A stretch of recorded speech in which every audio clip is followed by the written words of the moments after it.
Hello everyone. तो चलो अब हम अपना आगे का टॉपिक कवर करते हैं। हम इससे पहले हमने एसेक्सुअल रिप्रोडक्शन इन एनिमल्स पढ़ लिया था, सेक्सुअल रिप्रोडक्शन इन प्लांट्स के बारे में पढ़ लिया था, और आज हम पढ़ेंगे सेक्सुअल रिप्रोडक्शन इन एनिमल। ये जो नोट्स हैं ये एनसीईआरटी के नोट्स हैं, डिटेल नोट। आप इन नोट्स को कवर कर लोगे तो आपकी 90% एनसीईआरटी फुल कवर हो जाएगी। ओके, चलिए आप आगे चलते हैं। एक्सटर्नल फर्टिलाइजेशन क्या होता है? एनिमल्स में दो तरह का फर्टिलाइजेशन होता है, इंटरनल और एक्सटर्नल। एक्सटर्नल फर्टिलाइजेशन में क्या होता है, इसमें जो फर्टिलाइजेशन होता है, फर्टिलाइजेशन क्या था, मेल और फीमेल गैमेट का फ्यूजन। वो जो फर्टिलाइजेशन प्रोसेस होती है वो आउटसाइड दी फीमेल बॉडी होती है। इसमें क्या होता है, फीमेल बॉडी एग रिलीज़ करती है और मेल बॉडी स्पर्म रिलीज़ करती है। उसके बाद बाहर फर्टिलाइजेशन होता है। ये यूजुअली प्लांट जो वाटर बॉडीज़ होती है, वाटर एनिमल्स होते हैं, उनमें ज़्यादातर ये मिलता है, फ्रॉग में, फिशेस में। अब इसमें क्या होता है, सर्वाइवल रेट बहुत कम होता है क्योंकि सब कुछ एक्सटर्नल एनवायरनमेंट में हो रहा है। तो बाहर के हार्श एनवायरनमेंट में जो एग हैं और स्पर्म्स हैं बहुत सारे, तो फर्टिलाइज ही नहीं हो पाते। ठीक है, तो इसमें सर्वाइवल रेट बहुत कम होता है।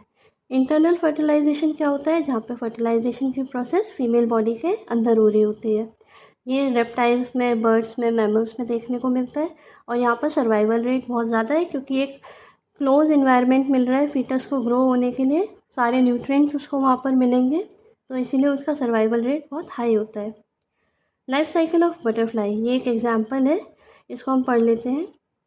होता क्या है, जब इंसेक्ट सेवरल एग प्रोड्यूस करता है लीव्स के ऊपर, ठीक है, बटरफ्लाई ने, अब उसमें एग में क्या होता है, यॉक प्रेजेंट होता है। वो यॉक क्या करता है, उसको इन्वायरमेंट देगा और उसको ईटिंग के लिए प्रॉपर न्यूट्रिशन उस यॉक में प्रेजेंट होता है। वो अब जो स्टेज एग था वो कन्वर्ट हो जाता है लार्वा में आफ्टर फर्टिलाइजेशन। ठीक है, लार्वा के बाद क्या होता है, जो भी उसके न्यूट्रिएंट अंदर उसमें लार्वा में मैन्यूर्स, ऑर्गेनिक कंपोनेंट होते हैं, रोटन फूड होता है, ये सारा उसको फेवरेबल इन्वायरमेंट देता है ग्रो करने के लिए। एक लार्वा स्टेज जो होती है वो इंटरमीडिएट स्टेज होती है। नेक्स्ट उसके बाद वो लार्वा जब उसका सारा ग्रोथ कंप्लीट हो जाती है, फिर वो कन्वर्ट हो जाता है अडल्ट बॉडी में। इसको हम यहाँ डायग्राम के थ्रू देखते हैं। ये देखिए, बटरफ्लाई ने एग ले करे लीव्स के ऊपर, देन उसके बाद वो कन्वर्ट हुआ लार्वा स्टेज में। लार्वा के बाद क्या होता है, वो अपने आप को एक इनक्लोज्ड कर लेता है एक चेम्बर में, प्यूपा, इस स्टेज में। और यहाँ पर क्या होता है, उसको प्रॉपर न्यूट्रिएंट मिलते रहते हैं, अपने फीकल मटेरियल को यूज़ करके वो उसमें से न्यूट्रिएंट यूज़ करता रहता है। उसके बाद फिर जब फेवरेबल कंडीशन आती है तो एमरजेंस मतलब ये जो प्यूपा का जो कवरेज है ये रप्चर हो जाता है और यहाँ से न्यू एनिमल या न्यू बटरफ्लाई इरप्ट होती है। ओके, अब हम पढ़ेंगे reproduction in human beings. Human beings में रिप्रोडक्शन किस तरह से होता है, सेक्सुअल रिप्रोडक्शन। ओके, अब एक टर्म आती है सेक्सुअल मैच्योरिटी। सेक्सुअल मैच्योरिटी क्या होती है, जब ह्यूमन बींग एडोलेसेंस में ग्रो कर रहे होते हैं तो उनकी बॉडी में बहुत सारे चेंजेस आते हैं प्यूबर्टी की एज में। और उसमें क्या होता है, एक प्रोसेस ये भी होता है कि अब ह्यूमन बींग मेल और फीमेल वो कैपेबल होते हैं न्यू ऑफस्प्रिंग बनाने के लिए। ठीक है, तो उस एज को या उस पीरियड को हम बोलते हैं सेक्सुअल मैच्योरिटी। यहाँ पे क्या होता है, मेल्स में स्पर्म प्रोडक्शन स्टार्ट हो जाता है और फीमेल्स में मेंस्ट्रुएशन साइकिल स्टार्ट हो जाती है। नेक्स्ट अब हम पढ़ेंगे रिप्रोडक्टिव ऑर्गन्स के बारे में। सबसे पहले है male reproductive system. Male reproductive system में क्या होता है, मेल का गैमीट कौन सा है, स्पर्म।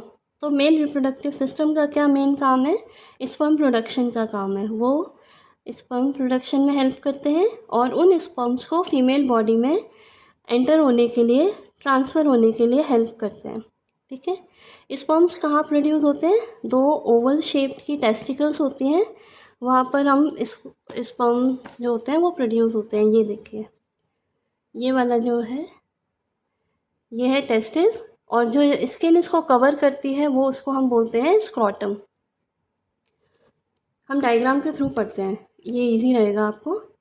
तो सबसे पहले हमने देखा, यहाँ पर है टेस्टिस। टेस्टिस में क्या होता है, स्पर्म प्रोडक्शन होता है। जो टेस्टिस को आउटर लेयर कवर करती है उसको हम बोलते हैं स्क्रोटम। स्क्रोटम जो होता है ये बॉडी से बाहर की तरफ निकला हुआ पार्ट होता है। क्यों, क्योंकि टेस्टिस फॉर्मेशन के लिए एक पर्टिकुलर टेम्परेचर की ज़रूरत होती है, जो टेम्परेचर उसको बॉडी के अंदर नहीं मिल पाता। इसीलिए ह्यूमन बॉडी में मेल्स में ये स्क्रोटम बाहर की तरफ होता है for the production of the testis. यहाँ का टेम्परेचर थोड़ा सा कूलर होता है as compare to human body का इंटरनल टेम्परेचर से। ठीक है, उसके बाद जो टेस्टिस होती हैं, ये इनका एक काम तो ये था कि ये स्पर्म प्रोड्यूस करती हैं। दूसरा, ये कुछ हार्मोन्स भी प्रोड्यूस करती हैं जो कि बॉयज़ में फिज़िकल चेंजेस लाते हैं, जैसे कि एडम एप्पल का फॉर्मेशन हुआ, या वॉइस चेंज, वॉइस भारी हो जाती है मेल्स में।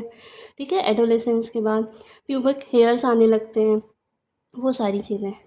अब होता क्या है, ये जो स्पर्म है ये कैसे बाहर बॉडी से बाहर कैसे निकलेंगे?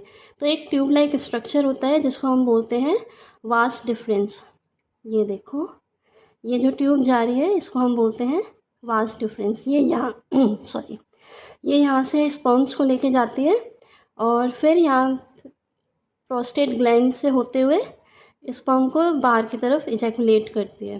ठीक है, तो सब स्पर्म किसके थ्रू जा रहा है? वास डिफरेंस के थ्रू। अब कुछ सेमाइनल वेसिकल्स होते हैं और प्रोस्टेट ग्लैंड्स होती हैं। ये देखिए, ये प्रोस्टेट ग्लैंड है, ये है सेमिनल वेसिकल्स।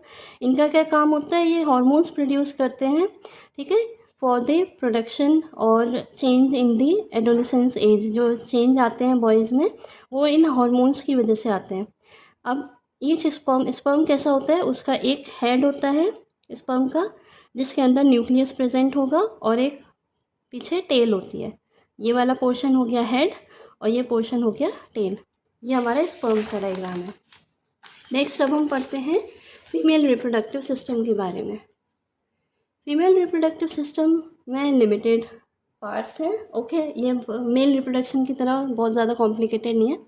इसमें 2 ओवरीज प्रेजेंट होती हैं, 2 फैलोपियन ट्यूब्स प्रेजेंट होती हैं, एक यूटरस प्रेजेंट होगा, और यूटरस की जो ओपनिंग होती है उसको बोलते हैं हम सर्विक्स, और नेक्स्ट उसके नीचे आता है वेजाइना।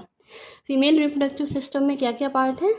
एक पेयर ओवरी का है, एक पेयर फैलोपियन ट्यूब का है, एक यूटरस है, और नेक्स्ट है वेजाइना। ओवरीज कहाँ प्रोड्यूस होती हैं? ओवरी प्रोड्यूस होती है ये वाले पोर्शन में। यहाँ डायग्राम में आप देखिए, फैलोपियन ट्यूब जहाँ पे अटैच होती है यूटरस से, इस पोर्शन में यहाँ पर ओवरी प्रेजेंट होती है, इसके अंदर एग प्रेजेंट होते हैं। ओके, हर मेंस्ट्रुअल साइकिल में एक एग यहाँ से रिलीज़ होता है, यूटरस में जाता है। अगर वो फर्टिलाइज हो गया तो वो जाइगोट बन जाता है, नहीं होता तो वो मेंस्ट्रुअल साइकिल के थ्रू बाहर आ जाता है। ठीक है, ओवरीज क्या करती हैं? एग को रिलीज़ करने में हेल्प करती हैं, और ओवरीज में से भी कुछ हार्मोन्स निकलते हैं जो कि फीमेल रिप्रोडक्टिव चेंजेस के लिए रिस्पॉन्सिबल होते हैं। ठीक है, फैलोपियन ट्यूब क्या है? ये एक कनेक्टिव ट्यूब है जो ओवरी को यूटरस से कनेक्ट कर रही है। उसके बाद यूटरस क्या होता है? एक बैग लाइक स्ट्रक्चर होता है जहाँ पर फीटस का डेवलपमेंट होता है। जो फॉर्मिंग बेबी होता है वो यूटरस में डेवलप होता है। यूटरस की ओपनिंग, ये आ गया पोर्शन सर्विक्स और वेजाइना। ओपनिंग क्या होती है? वेजाइना के थ्रू होती है, एक चैनल होता है जिसको हम बोलते हैं सर्विक्स।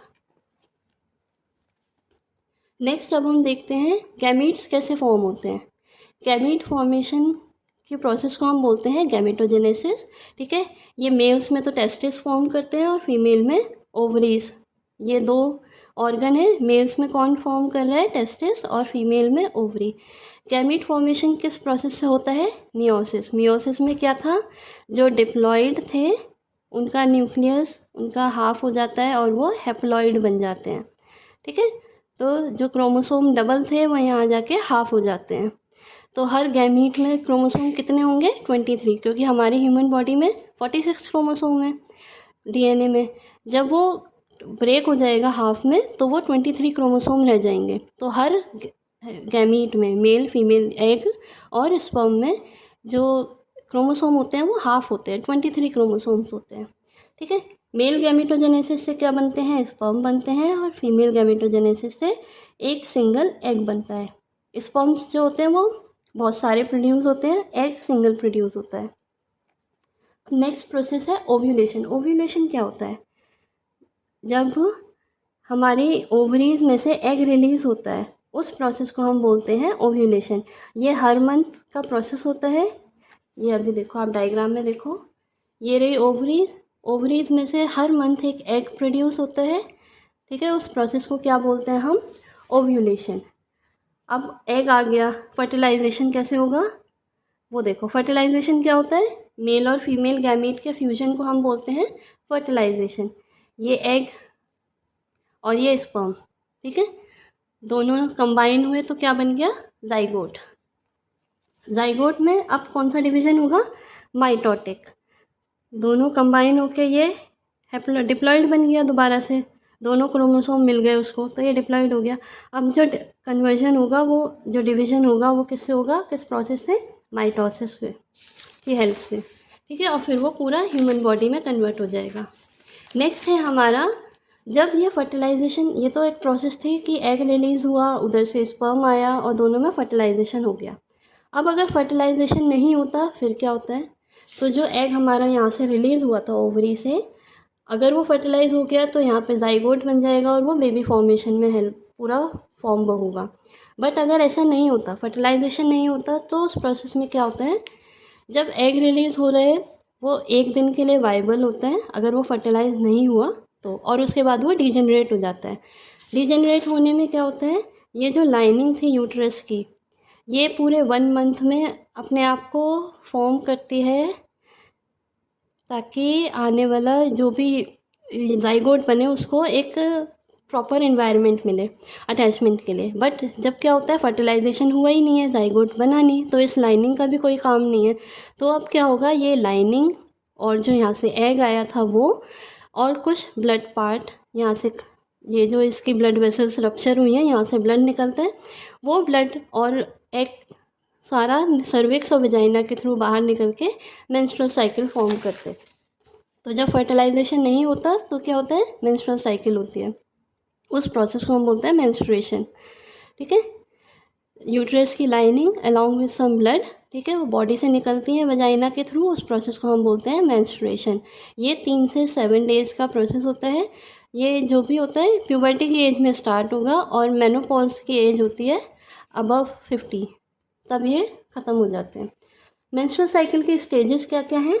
फर्स्ट 5 डेज़ तो मेंस्ट्रुएशन हो गया, shedding of the uterine lining. Next उसके बाद 6 to 14 डेज़ क्या होता है? जो एग है वो दोबारा से मैच्योर होना शुरू होता है ओवरी में।